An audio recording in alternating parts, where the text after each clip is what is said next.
could be handy. You definitely could be handy.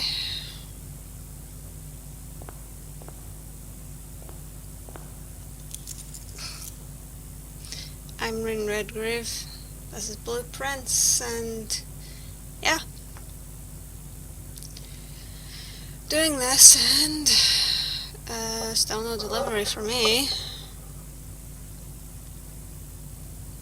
Honestly, it feels like they just forget.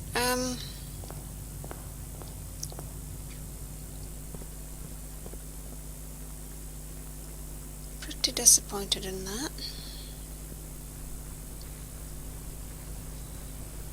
What can I say? Royal Mail.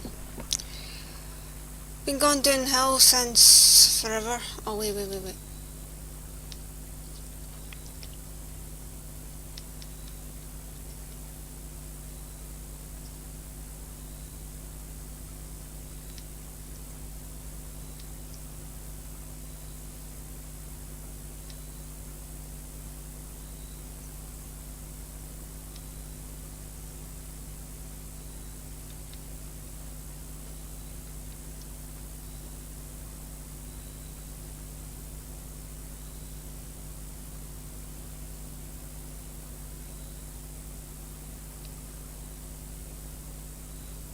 The vault is a blue room.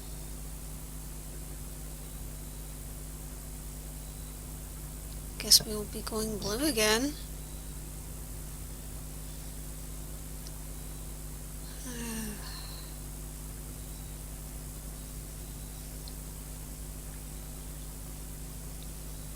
Dig spots, no guarantee of a shovel. Red rooms. Even if you set the thing to blue, red rooms can still happen.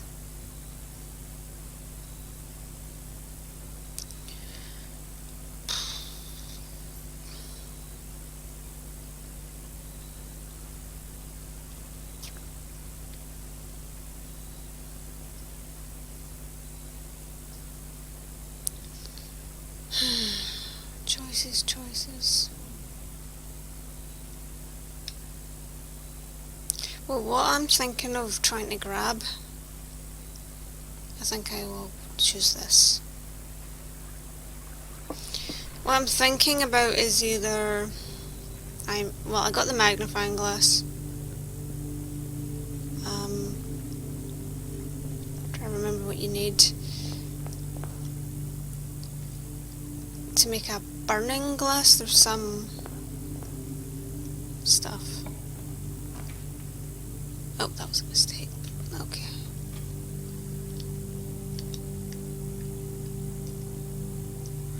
Doing blue again, my dude.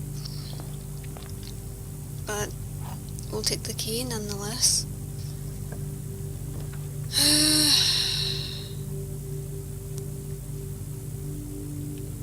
I'll grab you. Should I take it though?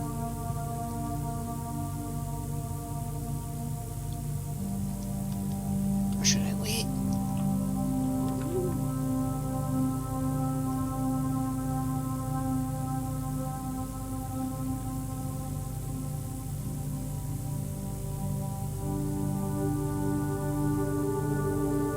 That could be handy.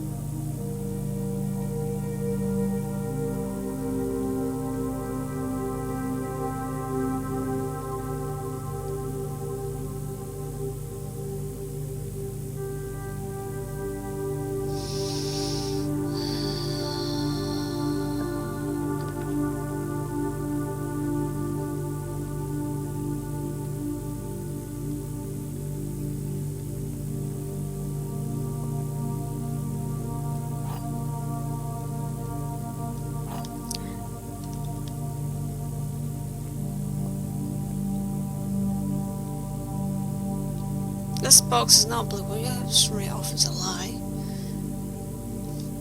Every statement with the word blue is false. Possibly, yeah.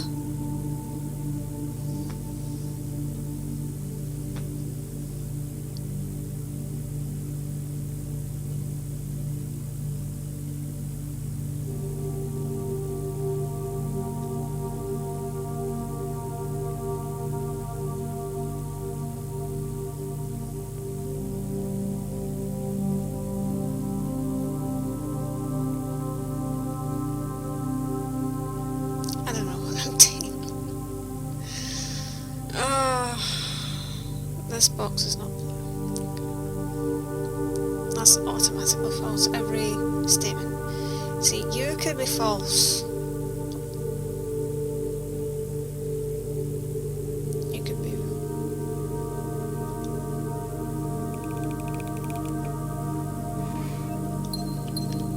But logic prevails, I guess.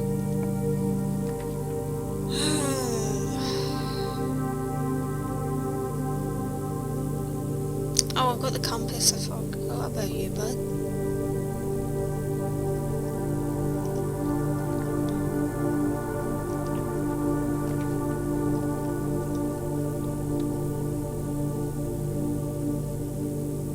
Oh. That's one piece.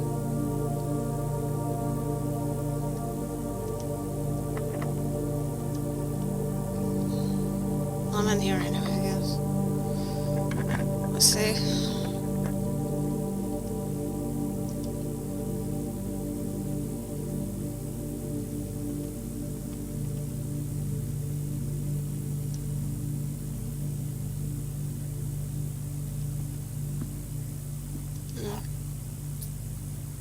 I would just expect nothing.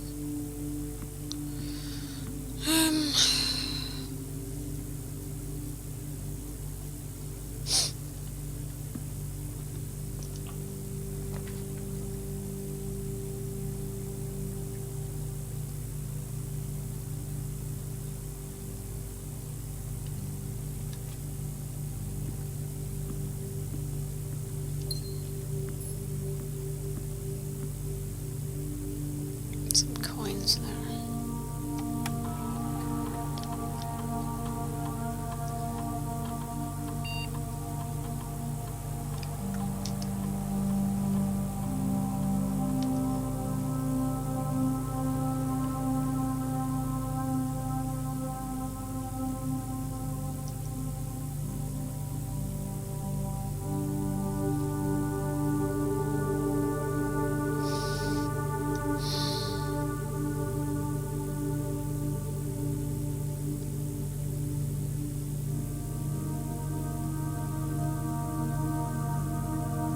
I like that one.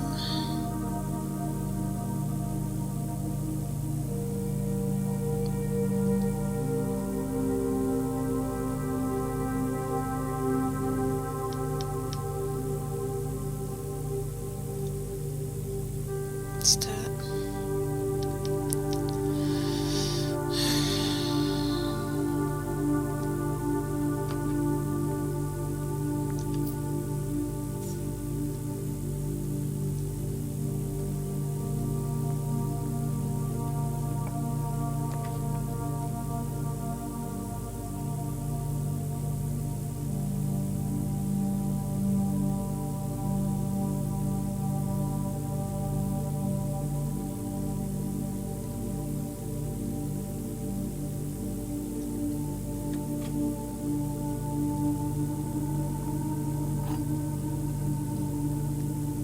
Oh god, I just realised I was being quiet. Sorry.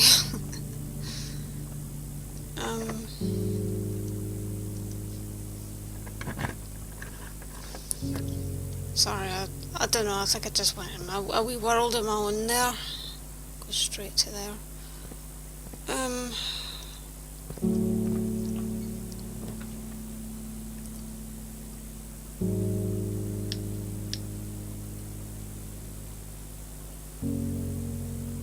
I don't have enough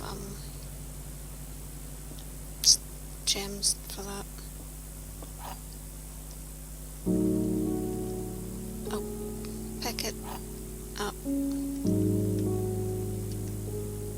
all three of those keys on me. Alright, gems are in white box. The other two statements are both true. Not in blue box. Ugh.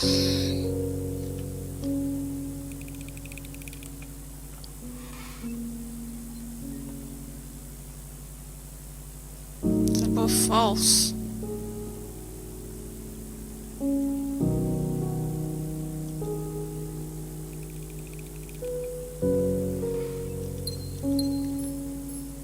Or they're not. God, I'm tired.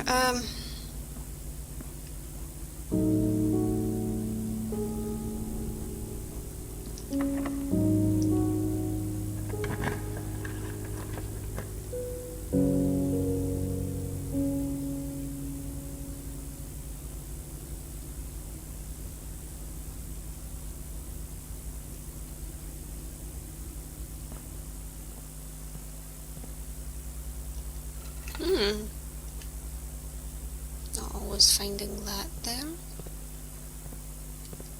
I have the key card, so I could just up the security and try and save myself with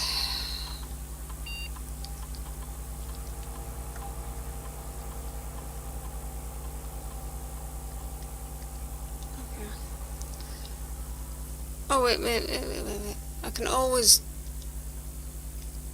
yeah, that's fine.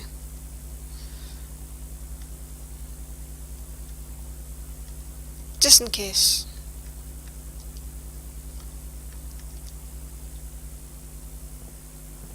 Oh god.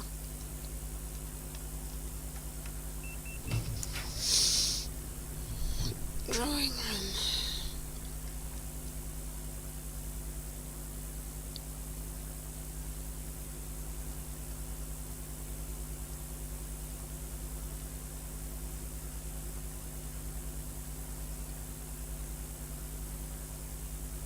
Suppose I get my gem back. Wait, did I get that gem out of the office? Probably didn't.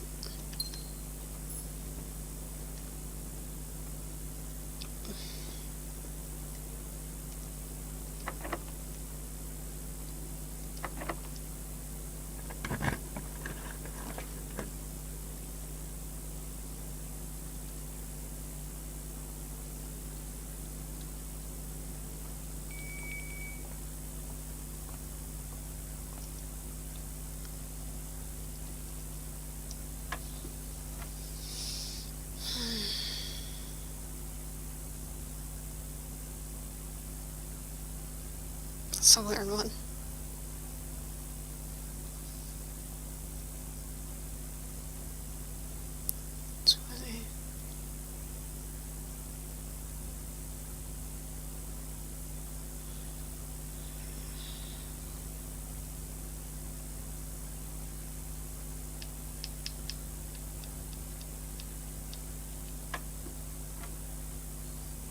My brain.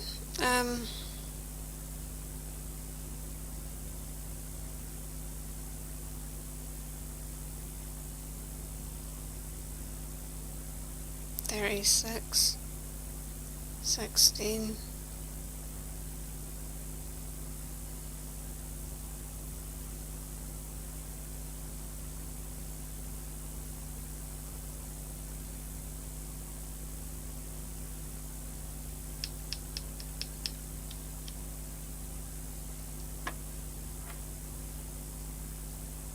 Okay, okay, remember square after the minusing. Is it after each minus? We'll find out. 10 minus. Which one do you start with?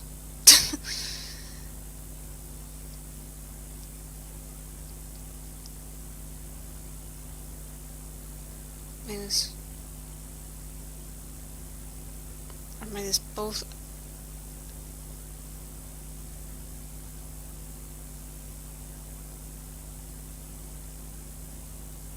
It's after both or after each? Alright, I'm gonna try it after. Yeah, after each.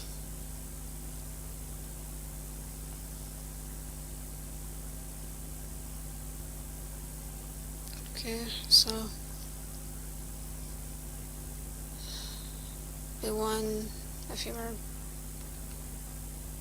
to hang a 1 and then you times it by 14, it'd be 14.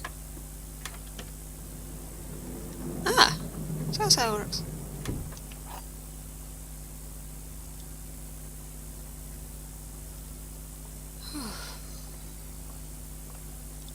So confusing.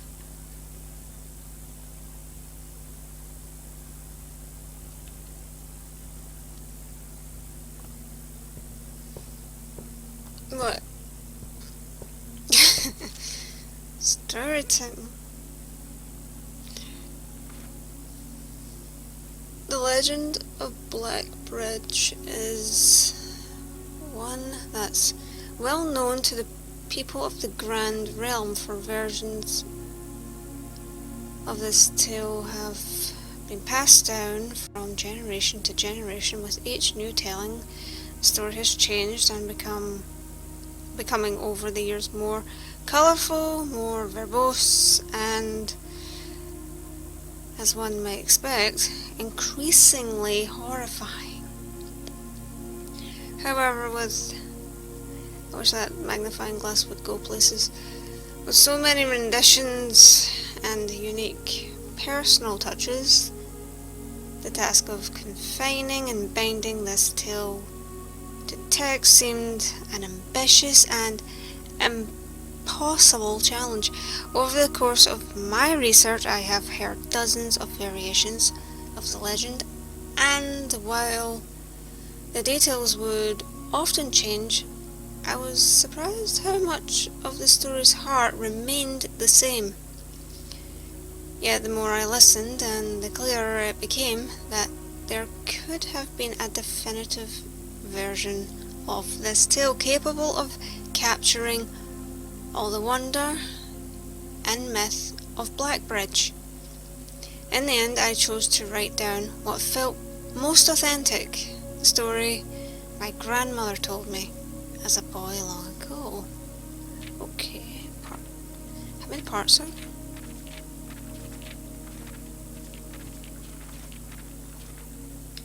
There's 2 parts. This is going to be lengthy. Alright, as long as you're up for it. Many years ago, before peace had become a familiar word, there lived a group of rogues so wayward that the locals deemed it appropriate to call their number the Unholy Hounds. They were feral outlaws composed of society's worst in a time when society was at its worst. Well, that's bad. And for each crime, that fearful travellers credited to the group, a dozen more lay unclaimed, each worse than the last. For the gentry, however, who often value their coffers more than their companions, no crime could measure more wicked than the group's primary enterprise: high road robbery. Just managing to see what the word is. One such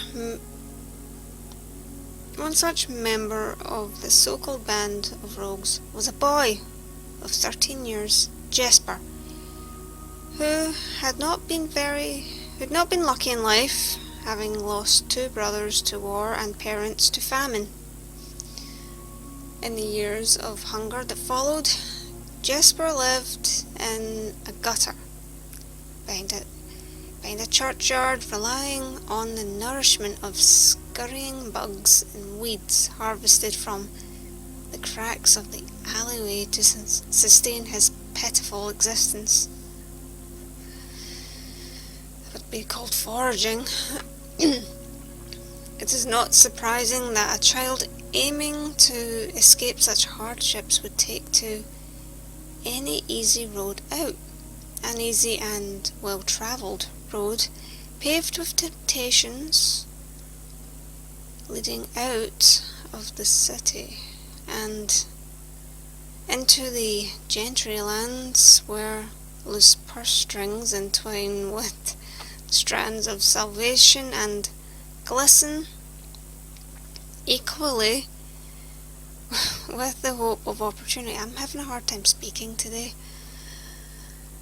It was this road that eventually led Jesper to the end of his youth, a hidden cave at the bottom of Blackbridge Canyon. It was here that he met his surrogate family and saviours, that notorious gang of godless outlaws known as the Unholy Hounds. Despite the hardened circumstances that led him to this vocation of banditry, Jesper was surprisingly tender-hearted and was often teased by the group for being too kind for such an ignoble life. For this reason, Jesper was assigned the innocent role of berry picker. Okay. It was not just innocence that set berry picking apart from the gang's more wicked undertakings, for it was the only duty performed without the safety of night's concealment. Jesper, no stranger to solitude, did not protest that he alone worked while the others slept soundly, tucked away in the cave at the bottom of Blackbridge Canyon. On one such occasion, Jesper decided to get an early start. He left the cave, berry basket in hand, and set out into the woods before the morning sun had even brushed against the tallest treetops. It was colder in the mornings, but the headway dawn afforded meant Jesper could reach the furthermost berry patches without worrying of being chastised for tarrying upon his return. It took over 3 hours on foot to reach his destination, and along the way Jesper had passed by a familiar bush, all priorly pillaged and so bereft of berries that one would have to dedicate several moments of earnest examination before finding a single one. Jesper was patient, but even patience has its limits. He was confident that even accounting for the time lost to this long stretch of travel, his efforts would be well worth the pains. Surveying the patches in the new grove surprised Jesper.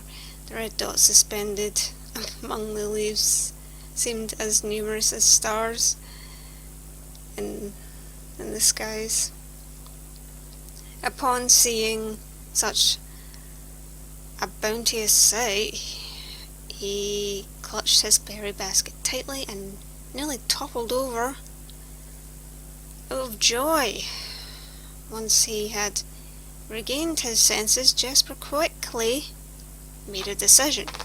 Sorry, that bloody controller. He would not reveal the location of this newfound treasure. Instead, he would earn, sorry did that flicker, the respect of his confederates who, upon seeing his yield, might attribute the success to hard work. Smiling at his plan, Jesper set off to fill his basket and was making steady strides in this task when the sound of thundering hooves interrupted him. Oh, a carriage is approaching. The thought of it made Jesper freeze. Had he been so enchanted by his discovery that he had neglected to observe his surroundings? How could a road be so close? He ducked down and crept toward the impending sound, hiding behind one of the larger bushes nearby. It was only a moment before the sound's source revealed itself. Within 50 paces of where Jasper hid, an elegant carriage with gold trim came soaring around the corner of trees. I hate the way that works. Led by two beautiful white horses and conveyed with a stern-looking driver seated atop the vehicle, flaunting the most sophisticated regalia Jasper had ever seen. It was not just any carriage, it was a royal carriage. Even without ever having witnessed such a sight before, Jasper was certain. The sight had transfixed Jasper that he stood awestruck, unable to tear away as the carriage approached. The little concealment the bush provided was soon proven unequal to the driver's lofty perch, and upon spotting the boy, he pulled the reins with such effort that the noble steed slid to a sudden halt with precise control. "You, boy, get out from behind that bush," he shouted with a rigidity that betrayed a modest amount of fear. "Sorry, you startled me half to death coming round the bend of my own drive, and me seeing such an unfamiliar face in a place where there ought to be not be any face." Jasper quickly contemplated running. The man was much older, and his dress was suitable for courtly behaviour, not dashing through the bramble and mud. I was picking berries." Jasper raised the half-filled basket up to allow the driver to see the proof of his words. The demeanour of the man suddenly changed. It was a change that Jasper was familiar with. He had many times seen the same stern expressions on the most fiendish bandits melt away when presented with a berry basket. Any suspicions that the driver might have had instantly evaporated, for even the notion of a member of the unholy hounds picking berries seemed farcical. The softened expression even made allowances for a smile. "Berries, eh? So you couldn't have picked a better spot for them, could you? I used to pick berries here as a boy." Jasper took his cue to finally step forward out from behind the bush, proudly brandishing his basket. "I know, and what luck I found them. I've only just begun picking, and look how many I have. It would have taken me fourfold the time back home to procure this number." The driver bent down for a closer look. "And where's your home, boy? It must be quite far." Jasper replied with a scripted response. "A little south of Tanner Fork, just past the burnt woods." "My God, that is far." "You couldn't have come all that way only this morning." It was true, Tanner Fork was in the exact opposite direction that Jasper had travelled, and while that response could seem perfectly reasonable in a location closer to Blackbridge Canyon, he could see why it might seem less believable here. "Sir, I have travelled much farther for much less profit. I dare say there is no distance yet made by man that would not be worth undertaking for a prize such as these. Surely you have tasted them for yourself. Jasper felt happier with this response, as it seemed to amplify the man's smile. In my youth often,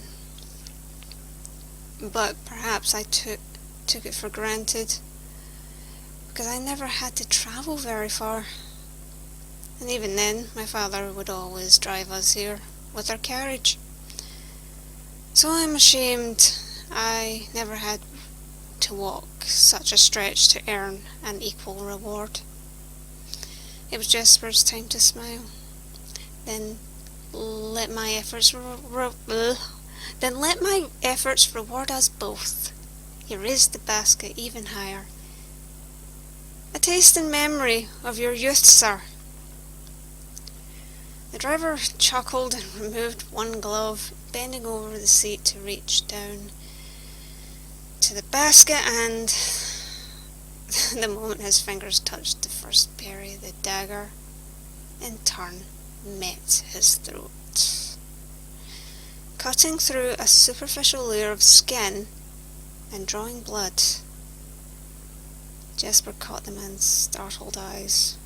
And for that taste, I will have your purse, sir, in memory of my youth.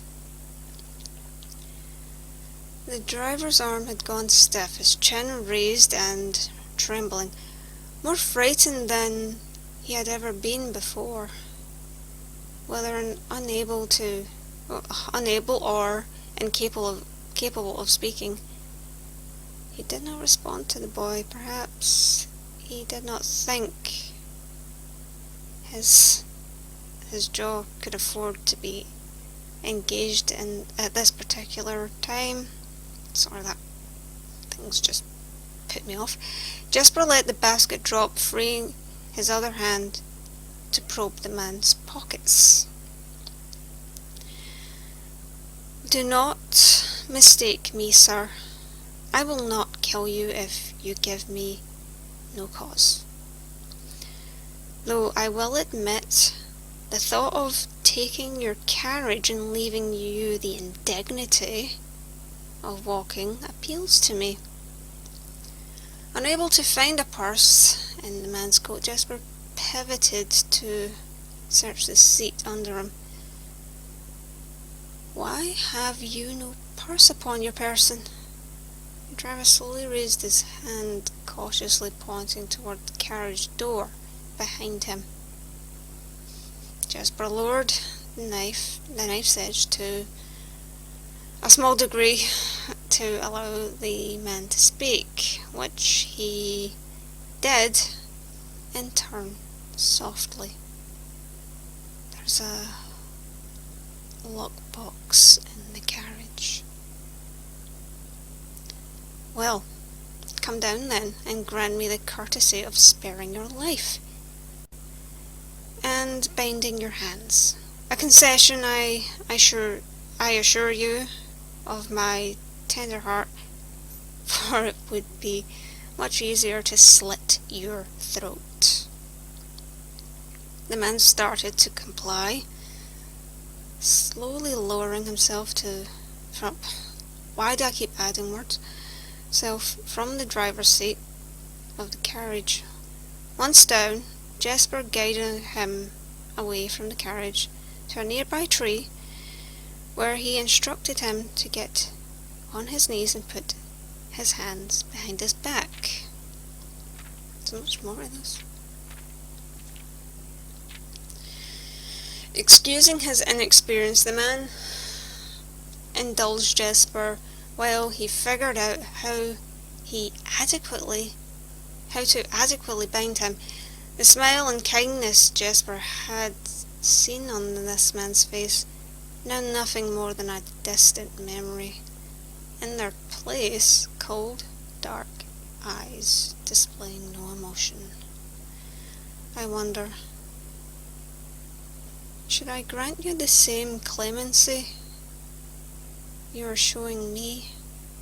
Jasper stopped, surprised by the question, but ignored it. Secured the final bindings and then hastily returned to the carriage. With one hand on the door's handle, he turned back to the man. If there is no lockbox, there will be no clemency.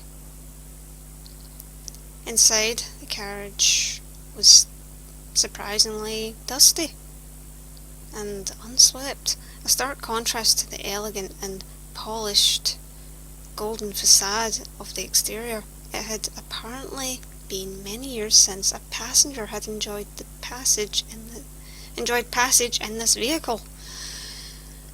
This all but confirmed what Jasper had suspected. The driver of this carriage was not a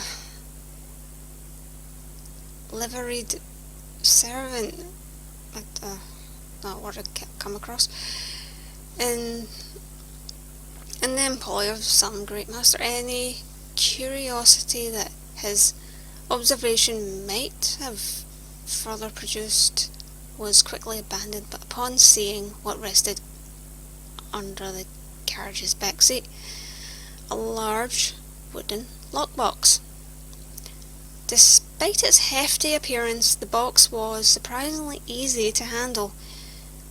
Within a few minutes, Jasper had dislodged it from its hold and carried it out into the sunlight. Inspecting the box carefully, 2 observations were made. Totemic symbols found carved on all 4 sides of the box hinted that the box was very old and likely not created by Arindian hands.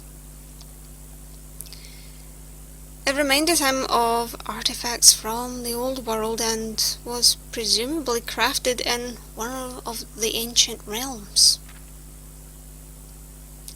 I'm going to end up ending this episode with a book. Secondly, the box was secured by a rusted yet robust padlock and would not open easily without a key.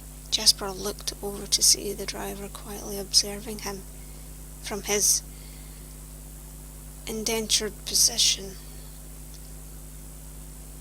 Do you perhaps have a key you can provide me to open this box? Without emotion, the driver replied, "There is no key to that box." Jasper stood up. Easy enough then. He leaned over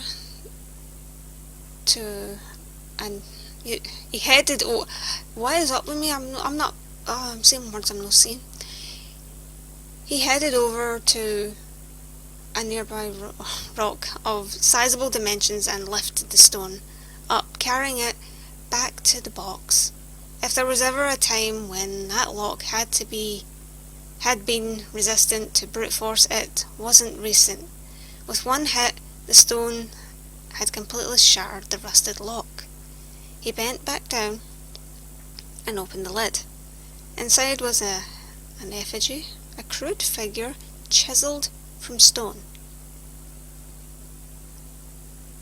Without too much deliberation, Jasper bent down and picked it up, somewhat surprised how heavy it seemed given how light the box had felt. Having expected to find something more akin to gold or gems, he looked questioningly to the man, hoping to find an explanation. The driver's smile had once again returned. "You are cursed, boy, for deadly is the stone. You have opened that which should never have been opened, and you are cursed." Jasper carried the effigy over to the man and shoved it in front of his face. "What is it?" "That's one." Feeling his disappointment rising to anger now, Jasper tightened his grip on the effigy. "One what? You mumbling agenter? And in God's name, why have you no purse upon your person?" The man did not seem intimidated. "One pace." He paused for effect. 12 more, and you will be dead. He only had a second to flinch before the effigy struck him in the head and put an end to his cryptic ramblings. If there was ever a time when the old man had been resistant to brute force, it wasn't recent. Jasper looked down at the sculpted stone figure, now splattered red. Was it cursed? Was he cursed? He had, of course, heard stories of curses and had never doubted their validity. In the past, but now that he was standing face to face with the possibility of being cursed, his mind pleaded with him to be sceptical. And if he was cursed, what difference would the knowledge make? A dozen more paces would not be enough to find another living soul. To say nothing of the chances of procuring a remedy.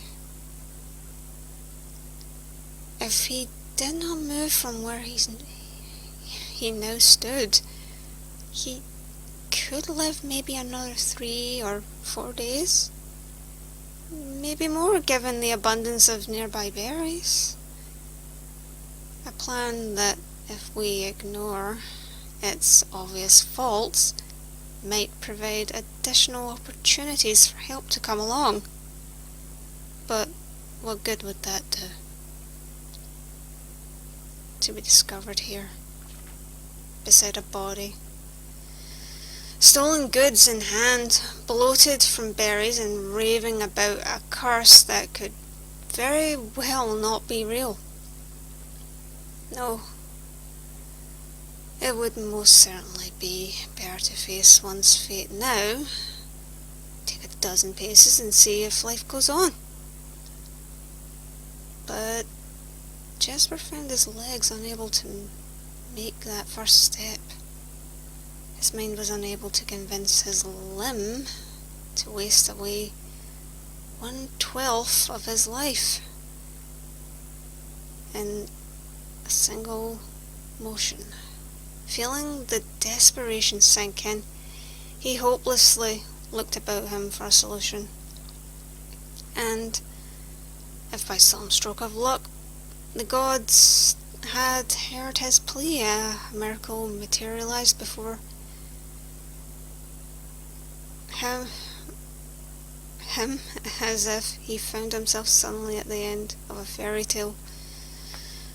2 white horses and a carriage of golden trim were beside him, the answer to his immediate prayers. He laughed at his fortune and calculated the short number of paces back to the road. 4, perhaps only 3 if he jumped. He made a quick survey to see if there was anything he wished to grab before taking the plunge. He thought about removing the driver's fancy coat, as that appeared to be of some value, but the additional risk of undertaking such a task it was too great. I can't talk. Try with me. It was too great a chance. And so, after a profound breath, he took his 2nd, 3rd and 4th steps, though they were quite large. Seated now behind the horses, he reached for the reins and suddenly realised that he was still gripping the effigy. If the curse was real, then it would most certainly be better left here. If on the other hand the story was fictitious, there might be some appraisal that could be made of the figure. It was, after all, found within a lockbox whose typical function oft secures objects of value.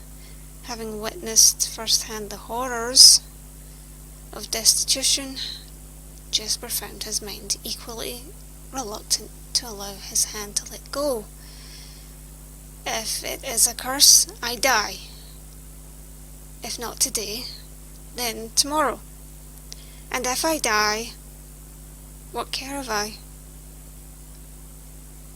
And with that statement said aloud, to the horses seemingly, Jasper took up the reins with confidence.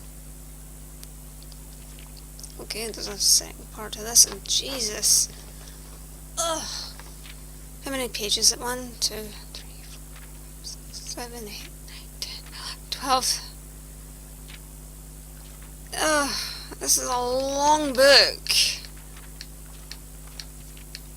A long book for a video. Alright, I'm gonna just do the next part in the next video. Oh god. I need a minute. What time is it? Alright.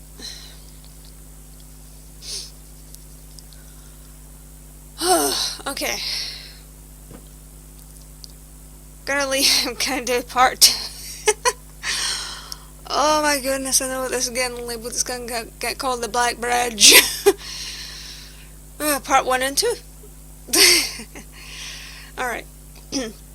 If you enjoyed, please hit the like button. I'm sorry I had to go into story mode. Actually, you know what I'm gonna do? I'm gonna put that down for a wee sec. I've hardly even touched the blueprint. I don't know. It seems like something I should share with you. The story. So let's go with it. I'll do part 2 and the beginning of the next one. I need a wee minute. Maybe I need a drink. So, have yourself a good day. Look after you. I can't believe I'm doing a 2-parter because of a book. Oh well. We'll see how it goes. Till then though,